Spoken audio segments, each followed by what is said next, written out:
வணக்கம். திண்டுக்கல் பி. மோகன், இந்து மக்கள் கட்சி மாநில தொண்டணி தலைவர். வருகின்ற 14/2/2025 அன்று இராணுவ வீரர்கள் படுகொலை செய்யப்பட்ட ஒரு பயங்கரமான கருப்பு தினம் இந்தியா முழுவதும். குறிப்பாக சொல்லணும்னா காஷ்மீர் மாநிலத்தில் புல்வாமாங்கிற மாநிலத்தில் அந்த மாவட்டத்தில் தீவிரவாதிகள் இராணுவ வீரர்கள் சென்று கொண்ட வாகனத்தின் மீது வெடிகுண்டு தாக்குதல் நிகழ்த்தியதில் 40 இராணுவ வீரர்கள் நாட்டுக்காக உயிர் தியாகம் செய்த நினைவு தினம். அதே போல் தமிழகத்தில் கோயம்புத்தூர் மாவட்டத்தில் பிப்ரவரி மாதத்தில் குண்டுவெடிப்பு நிகழ்த்தப்பட்டு 58 அப்பாவி பொதுமக்கள் அந்த குண்டுவெடிப்பில் பலியானார்கள்.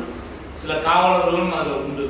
இப்படி பல்வேறு தாக்குதலை நினைவு கூர்ந்து வருகின்ற 14/2/2025 இந்து மக்கள் கட்சி சார்பாக திண்டுக்கல் மாவட்டத்தில் அந்த ஒரு துக்க தினம் அனுசரிக்கப்படுகிறது. புஷ்பாஞ்சலி நிகழ்ச்சி வருடம் நாம் செய்து கொண்டு வருகிறோம்.